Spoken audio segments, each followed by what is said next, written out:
검찰이 어제 손혜원 의원을 부패방지법 그리고 부동산 실명법 위반 등의 혐의로 불구속 기소했습니다. 기소의 핵심은 손혜원 의원이 목포시로부터 보안 자료를 받아서 부동산을 매입했고 재산상의 이익을 봤다는 건데요. 검찰이 말하는 보안 자료는 보안 자료가 아니다. 이런 보도가 목포 현지에서 나왔습니다. 관련 보도를 한 목포 MBC 박영훈 보도부장 직접 연결했습니다. 나와 계시죠? 네, 박영훈입니다. 네, 안녕하세요. 네, 그, 안녕하십니까? 네, 검찰이 손 의원을 기소한 내용 핵심은 두 가지잖아요. 네네. 목포시의 비공개 자료, 이른바 보안 자료를 활용해서 부동산을 사들였다. 그리고 네, 차명으로 부동산을 매입했다. 이 두 가지인데요. 네, 일단 검찰이 말하는 보안 자료는 뭐고, 목포 MBC에서 그것은 보안 자료가 아니다. 이렇게 반박한 근거가 뭔가요? 네.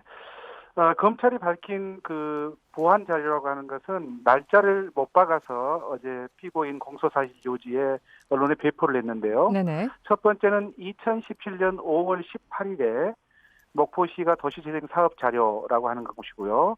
두 번째는 2017년 같은 해 9월 14일에 목포시가 국토부에 뉴딜 사업 공모를 하면서 그 만든 계획 자료 이 두 가지입니다. 네네. 네, 그런데요. 저희가 이제 확인 결과 2017년 5월 18일에 손혜원 의원 측에 전달됐다는 건 목포시에서 전 목포시장의 당시 목포시장이었던 박홍률 전 목포시장과 네네. 담당 국장 두 분이 비석을 했고요. 네.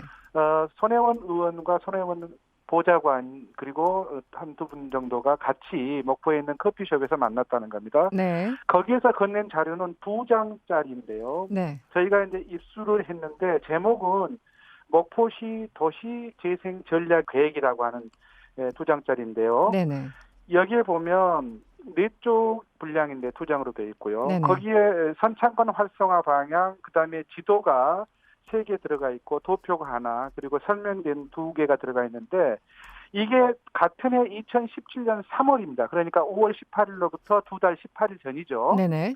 발표가 된 최종 용역 보고 목포시의 도시재생 전략 계획 및 선창권 도시재생 활성화 계획이라고 하는 목포시가 의뢰한 용역 결과에 있던 똑같이 네. 있는 내용을 짜깁기를 해서 가지고 나간 겁니다. 네. 그런데 이 영역 보고가 끝난 2017년 3월 자료는 이미 중간인 2017년 1월에 영역 중간 보고와 2017년 3월에 영역 최종 보고와 2017년 5월 11일에 주민 공청회까지 네. 이미 수차례에 걸쳐서 언론을 음. 통해서 다 공개된 내용입니다. 주민 공청회까지 거친 내용이고요. 네.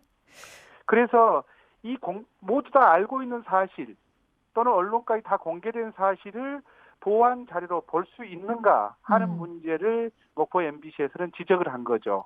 그러니까 이미 3월에 나온 용역 그 결과를 그리고 그 이후에 뭐 주민 공청회라든지 여러 차례 걸쳐서 공개됐고 네, 알려진 내용을 짜집기 혹은 요약해서 네, 2017년 5월 18일에 그때 이제 손 의원을 만났던 당시 시장과 국장이 이 자료를 줬다. 그렇기 때문에 그렇습니다. 예, 네, 보안 자료라고 할 수 없다라는 거네요.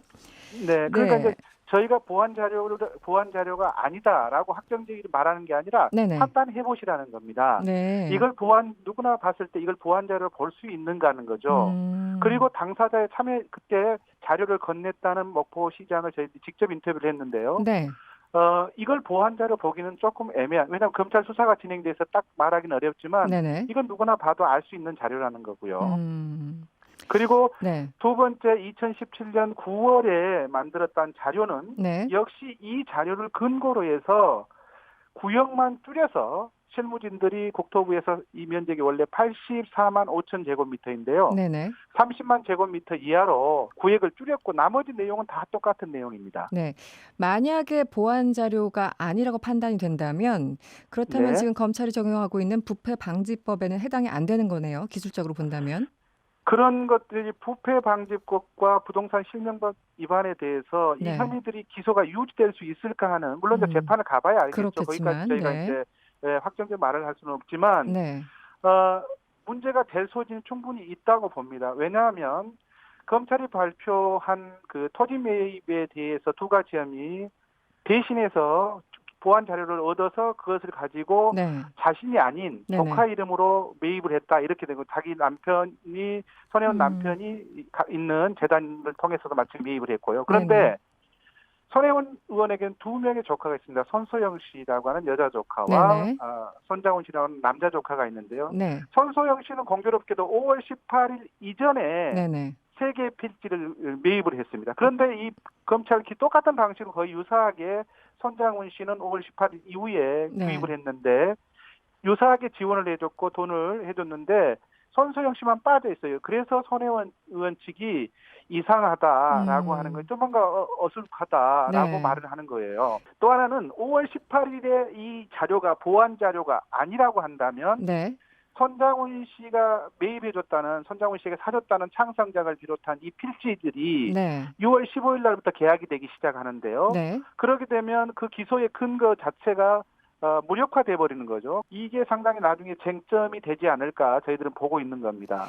간단하게 말씀드리면 보완자를 본 시점이 5월 18일인데 그 여자 조카 명의로는 그 전 시점에 3월인가 4월인가에 샀고 네네네. 그러나 이 5월 18일 기준으로 봤을 때 보완자를 본 이후에 그 남자 조카한테 건물을 사게 했고 네. 그 증여세는 손 의원이 직접 또 줬기 때문에 이것이 문제가 네네. 된다는 게 검찰의 주장이잖아요. 그렇습니다. 네, 그렇습니다. 그 논리로 본다면 시점이나 증여세를 준 어떤 방식이나 이런 걸 본다면 네. 그 남자 조카의 경우는 검찰이 약간 의심해 볼 수도 있는 대목 아닌가요?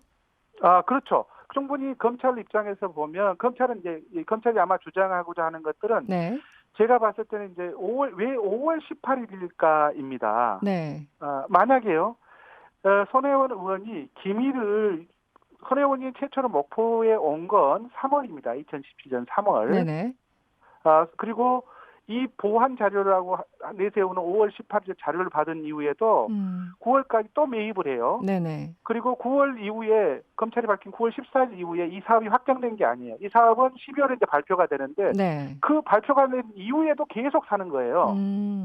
그러니까 이 특정 시점에 특정 자료를 받아서 예를 들면 이렇게 물어보는 겁니다. 손혜원 측 의원이나 목포시에서는 네네, 어떤 사람이 네. 이미 알려진 내용의 2페이지짜리 종이를 가지고 네네, 재산을 다 들여서 땅에 투기를 하겠느냐는 겁니다. 아, 그러니까 이런 것들은 충분히 네네, 지금 검찰이 내세우고 있는 내용들에 대해서 허술한 점이 많다는 거죠. 저희가 봤을 때는. 알겠습니다. 혹시 후속 네. 보도가 있습니까?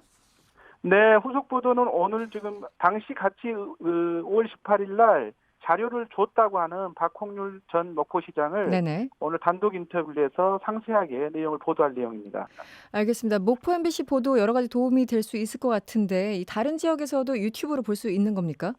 네네네. 네, 목포 MBC의 낭만 항구를 찾으시면 됩니다. 알겠습니다. 지금까지 목포 MBC의 박영훈 보도부장이었습니다. 고맙습니다.